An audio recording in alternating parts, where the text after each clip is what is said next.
Good afternoon, Ms. Sampson. I will be addressing the uprising problem of obesity and all the problems and solutions it brings. Obesity is on the rise and the kids are taking the hit. There are multiple reasons behind obesity like genetics, the environment, and bad habits. Being overweight doesn't have any perks at all, but it does have its punishments like major physical problems and in some cases emotional. Fortunately, there is some light on this situation. All the people need is motivation. All they need is a healthy diet and exercise regularly, and obviously educate to prevent. As a society, we need to form together and fight obesity. Obesity doesn't come out of nowhere.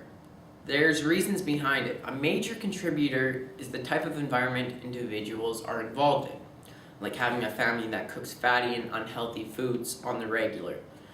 Also, it could be the type of job you work in, usually jobs that require a lot of sitting, like truck drivers or desk jobs. Another big reason is habits. Sometimes people don't have self-control over themselves and let go and get overweight. Or whenever they feel sad or other mixed emotions, they will comfort eat. Then there's genetics. Some people are just bigger. It's in their blood and they cannot avoid it. It all depends on who in the family tree has gotten overweight and passed it down the line. Kids in between ages 12 and 17 are the most likely to become obese, most likely because they're surrounded in school for around 6 hours a day, which have lots and lots of sugary and fat foods in vending machines and canteens. Unfortunately, there are some side effects that come with obesity. As people can see, overweight individuals don't look healthy at all. And they're right. Like breathing disorders, which include sleep apnea and asthma. Other symptoms are diabetes, liver and bladder diseases, coronary artery diseases, high cholesterol, high blood pressure. The list could go on, which should encourage society more, but it doesn't. Other than the physical consequences, there are emotional.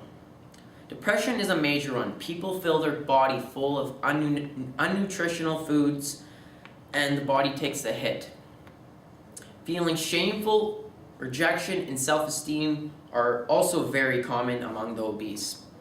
When you're a kid going through high school or elementary, you shouldn't have these problems. It should be a smooth ride.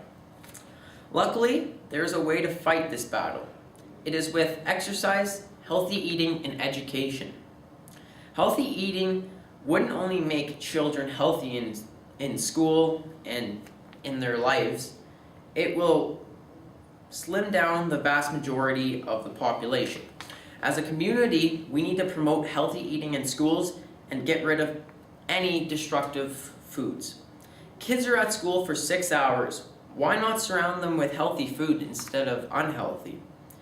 Even educating the students about all the symptoms, signs, and how to prevent will be the strongest defense against this battle.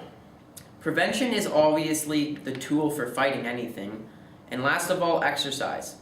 If schools provide gym classes that are mandatory within the curriculum, we wouldn't be having this problem among children.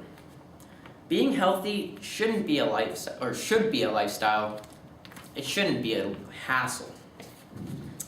And as time goes on, children keep getting bigger and bigger and bigger, and they are really feeling the consequences. There are numerous causes behind obesity, like genetics, which is nearly impossible to avoid. Bad habits, which could mean numerous things like comfort eating or no self-control. As for many bad things, there are negative results. Same goes for obesity. It doesn't just bring physical problems, it brings emotional too. All the problems could go away with one thing, which is healthy living. And all we need to do is exercise regularly, eat good, and educate more for prevention. Overall, obesity needs to stop immediately. We all don't need to be the perfect image, but we do need to be healthy at least. Thank you for taking the time to listen to my speech.